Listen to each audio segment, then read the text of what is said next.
नमस्कार मेरे प्यारे विद्यार्थियों, थार क्लासेस लोन सर के ऑनलाइन प्लेटफॉर्म में आपका स्वागत है। आज हम कोपेन का जो जलवायु वर्गीकरण है वो पढ़ेंगे, आपको अच्छी तरीके से समझाएंगे और आशा करता हूं कि आपके बढ़िया तरीके से समझ में आएगा। अगर आपने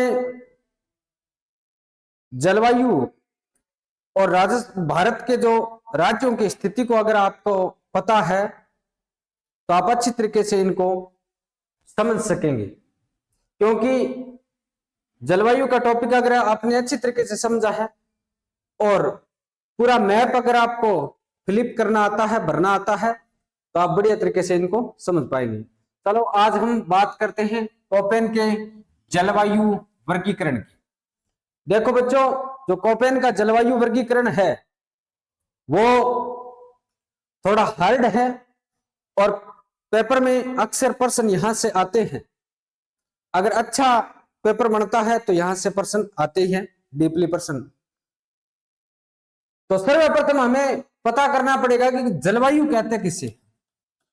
जलवायु दोस्तों कुछ वर्षों की वायुमंडलीय दशा का सम्मिलित रूप को हम क्या कहते हैं? जलवायु कहते हैं। कुछ वर्षों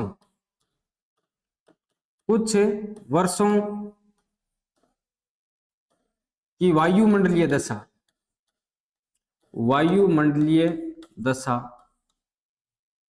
का सम्मिलित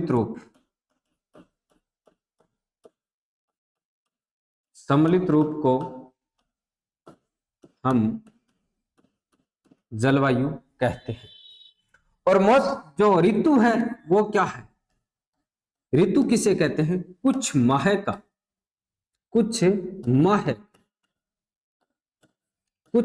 का सम्मिलित रूप, वायुमंडलीय दशा का सम्मिलित रूप को हम क्या कहते हैं? ऋतु कहते हैं। और मौसम किसे कहते हैं? कुछ समय का वायुमंडलीय दशा का सम्मिलित रूप को क्या कहते हैं? मौसम कहते हैं। अब देखो, अब हम अगर बात करते हैं कि कोपेन ने पूरे विश्व को 3 जलवायु प्रदेशों में बांटा। कब? सन 1918 विभाजित किया था 3 जलवायु प्रदेशों। दूसरी बात करें तो जो बांटने का जो आधार था, जो उन्होंने वर्गीकरण प्रस्तुत किया था, उस वर्गीकरण प्रस्तुत करने का जो आधार था वो था तापमान, वर्षा और वनस्पति। ये 3 थे इसके आधार, तापमान और वर्षा और वनस्पति। इसके आधार पर इन्होंने विश्व को 3 जलवायु प्रदेशों में बांटा। आगे देखो, इन्होंने संशोधन भी किया था 1931 और 36। देखो, इन्होंने भारत को तो, विश्व को तो कितने भागों में बांटा था? पूरे विश्व को तो 3 भागों में बांटा। कितने भागों में बांटा? 3 भागों में बांटा। और भारत को 5 भागों में बांटा। भारत को कितने भागों में बांटा? भारत को 5 जलवायु प्रदेशों में बांटा। भारत को 5 जलवायु प्रदेशों में बांटा। 5 जलवायु प्रदेशों में बांटा। भारत को, विश्व को 3 में और भारत को 5 जलवायु प्रदेशों में बांटा। अब जो आधार था वो तो था तापमान और वर्षा और वनस्पति, लेकिन जो इसका सांकेतिक अक्षर थे, जो इनके कोडवर्ड थे, वो सर्वप्रथम तो इन्होंने कैपिटल अक्षरों में बांटा था, जो A, B, C, D तथा E। और पुनः इन्होंने पहले तो 5, भारत को कितने भागों में बांटा था? 5 जलवायु प्रदेशों में बांटा था। तब तो इन्होंने कैपिटल अक्षरों का यूज किया था, कोडवर्ड। और उसके बाद में इन्होंने जो संशोधन किया था या पुनः बांटा था वो वर्षा और तापमान और मौसम के आधार पर या मौसम की विभिन्नता के आधार पर इन्होंने पुनः बांटा। कितने भागों में? 5 को 9 उप प्रकारों में विभाजित किया था। तो 9 उप प्रकारों में विभाजित किया था, वो किया था स्मॉल लेटर में, जो ABCD के स्मॉल लेटर है इसमें इन्होंने विभाजित किया था। और उसके बाद अगर हम बात करते हैं इन 9 उप प्रकारों के भागों की, एक एक उप प्रकार पढ़ेंगे और एक एक उप प्रकार की विशेषता पढ़ेंगे। क्या पढ़ेंगे? विशेषता पढ़ेंगे। विशेषता के अंदर क्षेत्र पढ़ेंगे और क्या पढ़ेंगे? वर्षा पढ़ेंगे और क्या पढ़ेंगे? वनस्पति पढ़ेंगे। भी कौन से प्रदेश को कौन सा कोडवर्ड दिया था इन्होंने, तो देखते हैं। उससे पहले स्मॉल और कैपिटल की जो मैंने सारणी आपको लास्ट में मैं दे दूंगा, उससे आप देख सकते हो भी कौन सी जो अक्षर है, जो कोडवर्ड है, उसमें क्या रखा गया है। उष्ण, शीत, शीत, आर्द्र, वर्ष भर, वर्षा, इस तरीके से। तो सर्वप्रथम अगर हम बात करते हैं तो उप प्रकारों की AMW क्या है? AMW के अंतर्गत अगर हम देखें तो सर्वप्रथम हम देखेंगे भी क्षेत्र कौन सा है। क्या देखेंगे? क्षेत्र कौन सा है। तो मुंबई के दक्षिण पश्चिमी तटीय पश्चिम तट, मालाबार तट एवं कोंकण तट। उसके बाद अगर हम बात करें गोवा के दक्षिणी तथा पश्चिमी घाट पर्वत का पश्चिमी ढाल, अंडमान निकोबार द्वीप समूह है। ये क्या है? इसके क्षेत्र है। उसके बाद अगर हम देखें तो ग्रीष्म ऋतु में जो वर्षा होती है वो है 250 से 300 के मध्य, 250-300 सेंटीमीटर के मध्य यह क्या होती है? वर्षा होती है। वन यहां पाए जाते हैं सदाबहार। सदाबहार क्या है? या वन पाए जाते हैं। और अगर मैं आपको मैप पर विजिट करवाऊं, इस क्षेत्र को दिखाऊं, तो देखो ये अच्छी तरीके, क्योंकि बच्चों मैप के बगैर समझ नहीं आता और मैप से क्या हो जाती है? आसानी हो जाती है थोड़ी क्षेत्र याद रखने में। ये जो क्षेत्र है ये AMW के अंतर्गत रखा गया है, ये जो क्षेत्र है। उसके बाद में हम नेक्स्ट प्रकार की बात करते हैं। नेक्स्ट प्रकार है AW। कौन सा है? AW। तो पहले तो हम बात कर लेते हैं भी AW के अंतर्गत क्षेत्र कौन सा है, वनस्पति कौन सी है, वर्षा कब होती है और कितनी होती है। तो देखो प्रायद्वीपीय भारत के अधिकांश भागों में पाई जाती है। प्रायद्वीपीय भारत के अधिकांश भागों में पाई जाती है। और वनस्पतियां सवाना प्रकार की। कौन से प्रकार की? सवाना प्रकार के। सवाना प्रकार अगर समझे तो आप यूं समझे कि घना हरा भरा रहता है। और ग्रीष्म काल में वर्षा होती है वो 75 सेंटीमीटर होती है। कितनी होती है? 75 सेंटीमीटर वार्षिक वर्षा होती है। और सर्दियों में क्या रहता है? सूखा रहता है। और क्षेत्र देखो कोरोमंडल तट और मालाबार तटीय भाग है। अगर मैं आपको मैप के ऊपर विजिट करवाऊं तो देखो ध्यान से बच्चों, मैप पर थोड़ी आसानी होती है।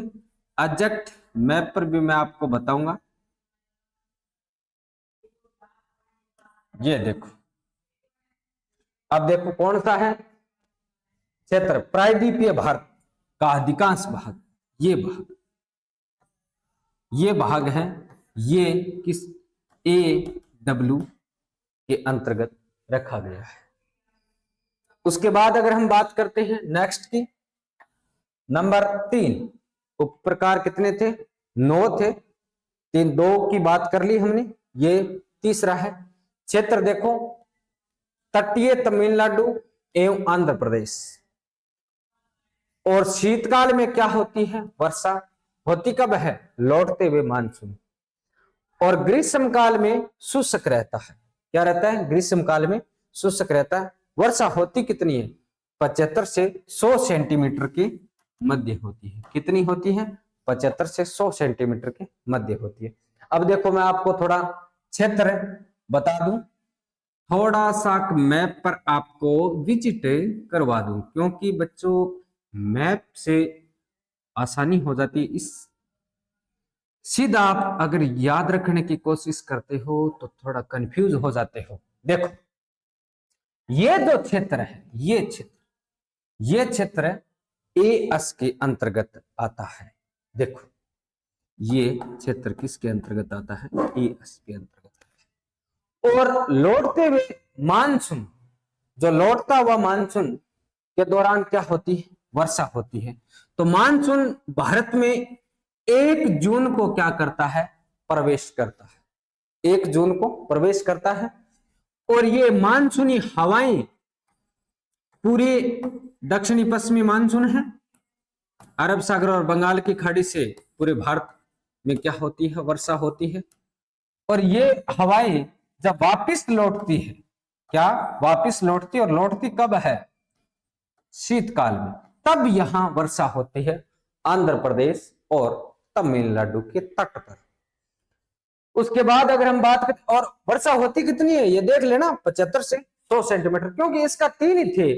एक तो था वर्षा, और एक क्या था? तापमान, और एक क्या था? वनस्पति। ये 3 इसके क्या थे? आधार थे। कोपेन के जलवायु वर्गीकरण का जो आधार था, ये 3 आधार थे। और कोडवर्ड आपको दिखाई दे रहे हैं। एस के अंतर्गत ये क्षेत्र है, एएमडब्ल्यू के अंतर्गत ये अपने पढ़ा था। उसके बाद नंबर 4 BSHW, ये जो क्षेत्र है BSHW, ये इसमें वर्षा देखो ग्रीष्म काल में होती है वर्षा, और होती कितनी है? 30 से 60 सेंटीमीटर के मध्य वार्षिक वर्षा। और शीतकाल में बच्चों देखो हवाओं पाया जाता है। शीतकाल में क्या पाया जाता है? हवाओं पाया जाता है। ये BSHW अपने वाला क्षेत्र है राजस्थान का, राजस्थान मध्य भाग है ये। और वनस्पति यहां कौन सी है? स्टेपी। अगर मैं स्टेपी को ब्रैकेट में लिखूं, अर्ध शुष्क। क्या लिखूं? अर्ध शुष्क। देखो, अब उसके बाद में अगर क्षेत्र की बात करते हैं तो मध्य राजस्थान, पश्चिमी पंजाब, ये देखो पश्चिमी पंजाब, हरियाणा, गुजरात के सीमावर्ती क्षेत्र। गुजरात का कौन सा है? सीमावर्ती क्षेत्र। तथा पश्चिमी घाट के वृष्टि छाया प्रदेश। अब गुरुजी वृष्टि छाया प्रदेश क्या निकले तो मैं समझाऊंगा। देखो, चिंता करने की जरूरत नहीं है, हम एक एक चीज आपको क्लियर करवाएंगे, ध्यान से समझना। फिर मैं आपको मैप के ऊपर विजिट करवाता हूं। ये क्षेत्र BSHW, इसमें भी बच्चों जो कैपिटल और स्मॉल का जो लफड़ा है वो भी मैं सारणी के द्वारा आपको समझाऊंगा, जो लास्ट में बढ़िया तरीके से बताऊंगा। देखो सर, वृष्टि छाया प्रदेश क्या होता है? ये जो मानसून है, दक्षिणी पश्चिमी मानसून हवाएं, ये राजस्थान भारत में केरल में प्रवेश करता है 1 जून को। तो ये देखो एक मान आपने बता रहे थे वृष्टि छाया प्रदेश, ये जो पर्वत श्रेणी है, यहां से मानसूनी हवाएं सीधी निकल जाती है। क्या होती है? सीधी निकल जाती है ऊपर से। तो ये भाग क्या रह जाता है? सूखा रह जाता है। इसे हम कहते हैं वृष्टि छाया प्रदेश। अगर मैं स्थानीय भाषा में बोलूं तो क्या वो क्षेत्र सूखो रह ओला रह। ठीक है। ब्यों बाद में अगर मैं बात करूं, थोड़ा सा क्षेत्र दिखाने की कोशिश मैं थाने करूं, तो ये देखो BSHW, ये जो क्षेत्र है मध्य राजस्थान, ये देखो मध्य राजस्थान और पश्चिमी पंजाब और हरियाणा गुजरात के सीमावर्ती क्षेत्र, पश्चिमी घाट का वृष्टि छाया प्रदेश। आगे देखो, एक एक समझाऊंगा मैं, सारा मैप पर आपको विजिट करवाऊंगा। BW और HW, BW HW, इसमें देखो वर्षा 30 सेंटीमीटर से कम होती है। ये पश्चिमी भाग है राजस्थान का। और वनस्पति कांटेदार पाई जाती है, क्योंकि वर्षा यहां कम होती है। इनकी पत्ती छोटी होती है, वृक्ष जो होते हैं ना, इनकी जो पत्ती होती है ना, वो छोटी होती है। पत्तियां क्या होती हैं? छोटी होती है। जड़ें लंबी होती है। राजस्थान का पश्चिमी भाग क्षेत्र देखो, राजस्थान का कौन सा है? पश्चिमी भाग। उत्तरी गुजरात हरियाणा का कौन सा भाग है? दक्षिणी भाग है। आगे मैं आपको मैप पर बताऊंगा। उसके बाद CWG के अंतर्गत कौन से क्षेत्र आते हैं? तापमान देखो, पहले हम बात कर लेते हैं तापमान की। तो गर्मी में कितना तापमान रहता है? 40 डिग्री सेल्सियस। शीतकाल में 27 डिग्री सेल्सियस। और वर्षा ग्रीष्म काल में होती है। और शीतकाल क्या रहता है? शुष्क रहता है। अपने को पता ही है। क्षेत्र कौन सा है? गंगा का अधिकांश भाग मैदानी भाग, गंगा का अधिकांश मैदानी भाग है, भागो। और पूर्वी राजस्थान कौन सा? पूर्वी राजस्थान असम और मालवा के पठारी भागों में ये जलवायु पाई जाती है। CWG जो इन्होंने कोड वर्ड जारी किए। देखो मैं थोड़ा आपको मैप के ऊपर देखो समझा देता हूं, और एग्जैक्ट मैप के ऊपर भी आपको मैं बताऊंगा। देखो बच्चों, मैप से क्या होती है? आसानी हो जाती है। ये जो क्षेत्र है वो किसके अंतर्गत है? CWG। इस क्षेत्र को कोपेन ने CWG कहा। उसके बाद 7 नंबर देखो, DFC। शीतकाल ठंडा, आर्द्र, लंबी अवधि का होता है। क्या होता है? लंबी अवधि का। और शीतकाल में तापमान 10 डिग्री सेल्सियस रहता है। कितना रहता है? 10 डिग्री। क्षेत्र कौन सा है? सिक्किम है, अरुणाचल प्रदेश है, असम, हिमालय का कौन सा भाग? पूर्वी भाग। फिर आपको देखो मैं मैप के ऊपर समझाता हूं, ध्यान से समझना। ये तो बहुत सरल है और कोशिश करूंगा मैं आपको सारी चीजें याद करवा दूं। ये जो क्षेत्र है, ये देखो ध्यान से देखना, ये हिमालय की ये कौन सी साइड है? ये पूर्वी साइड है, और ये है पश्चिमी साइड। और ये बीच में हम कहें तो उत्तरी पूर्वी साइड है। और ये जो क्षेत्र है वो DFC के अंतर्गत आता है। DFC में देखो सिक्किम, अरुणाचल प्रदेश और असम, हिमालय का पूर्वी भाग। उसके बाद अगर हम बात कर रहे हैं तो ET जो प्रकार है वो कौन सा है? ET के अंतर्गत देखो तापमान वर्ष भर 10 डिग्री सेल्सियस रहता है। और वर्षा हिमपात के रूप में होती है। कैसे होती है? हिमपात के रूप में, यानी बर्फ के रूप में। और क्षेत्र देखना, उत्तराखंड पर्वतीय क्षेत्र है। उत्तराखंड का कौन सा क्षेत्र है? पर्वतीय क्षेत्र है। और कश्मीर, लद्दाख, हिमाचल 3000 से 5000 मीटर ऊंचाई वाले क्षेत्र को किस में रखा है इन्होंने? ET में। कौन से में रखा है? ET में रखा है। देखो अगर मैं फिर से प्रत्येक भाग को मैंने मैप पर दिखाने की कोशिश की है, और फिर से मैं ओरिजिनल मैप पर दिखाऊंगा आपको बढ़िया तरीके से। देखो अगर बच्चों विस्तृत में पढ़ना है तो ऐप पर क्लास भी मिलती है हमारे यहाँ। देखो ये जो क्षेत्र है वो ET के अंतर्गत रखा गया है। उसके बाद अगर हम बात करें तो लास्ट जो इसका प्रकार है E। कौन सा है? E। तापमान वर्ष भर 0 डिग्री सेल्सियस रहता है। क्षेत्र कौन सा है? जम्मू कश्मीर एवं हिमाचल प्रदेश। 5000 मीटर से अधिक ऊंचाई वाला क्षेत्र किसमें है? इसके कोडवर्ड ई के अंतर्गत है। देखो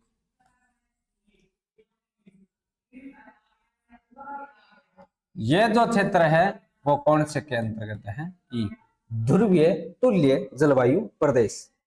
अब देखो आपको मैं मैप के ऊपर विजिट करवाता हूं एग्जैक्ट, क्योंकि हाथ से बनाया हुआ एक ये इसमें एग्जैक्ट। ये देखो ये क्षेत्र कौन सा है? BWHW। ये देखो ये कौन सा है? BWHW। और ये कौन सा है? BSHW। ये कौन सा है? BSHW। ये क्षेत्र, ये देखो। उसके बाद अगर हम बात करते हैं तो पहले ये देखो AMW, याद करवा दूंगा बच्चों, AMW ये क्षेत्र। और ये कौन सा है? AS। और ये कौन सा है? AW। और ये कौन सा है? CWG। और ये कौन सा है? ET। और ये कौन सा है? E। और ये कौन सा है? DFC। देखो याद अगर आपको करना है तो थोड़ा मैं आसान तरीका बता देता हूं कि ऐसे पूछेंगे आपको भी AMW कौन सा क्षेत्र है, तो अगर आप थोड़ी दिशा याद कर लेते हो कि यहां है लगभग, तो आप प्रश्न सही करने के ज्यादा चांस बढ़ जाते हैं, आराम से सही कर सकते हो। तो AMW के अंतर्गत देखो ये आपको आकृति A के जैसी दिखाई देती है, और अम का मतलब या मानसून सर्वप्रथम प्रवेश कहां करता है? केरल में करता है। तो इस तरीके से आप याद रख सकते हो। उसके बाद के अंदर ये जो AS है ये कौन सा है? AS। तो W के बाद में क्या आता है? F के बाद में क्या आता है? W आता है। तो ये देखो ये AW हो जाएगा और ये AS हो जाएगा, इसमें भी एक ही आकृति आती है। और ये कौन सा? डप्स। इसको इस तरीके से याद रख लेना, डप्स एक साइड में। और उसके बाद में CWG में, इसमें ये याद रख लेना, G मतलब गंगा का मैदान। कौन सा? गंगा का मैदान। इस तरीके से याद रख लेना। और E और T, तो ET में आप इस तरीके से याद रख लेना भी ये तो कौन सा है? E और T। और ऊपरी ऊपर कौन सा है? E। ऊपरी ऊपर कौन सा है? E। उसके बाद में देखो ये कौन सा है? BSHW। ये क्षेत्र कौन सा है? BSHW ये क्षेत्र भी। उसके बाद एक बात ध्यान से याद रखना थोड़ी, ये जो कर्क रेखा है ना, कर्क रेखा, कर्क रेखा को, कर्क रेखा किसकी सीमा बनाती है? CW जलवायु क्षेत्र और AW जलवायु क्षेत्र की क्या बनाती है? सीमा बनाती है। कौन? कर्क रेखा। ठीक है। अगर बच्चों आपको समझ में आया है तो कमेंट बॉक्स में बताना, कोई कमी हो तो भी कमेंट बॉक्स में बताना, अच्छा लगे तो भी कमेंट बॉक्स में बताना। बहुत बहुत धन्यवाद। अगर आपको क्लास डिटेल में चाहिए तो ऐप पर मिलेगी, ऑफलाइन ऑनलाइन दोनों बैच यहां हमारे स्टार्ट है। बहुत बहुत धन्यवाद। Thank you.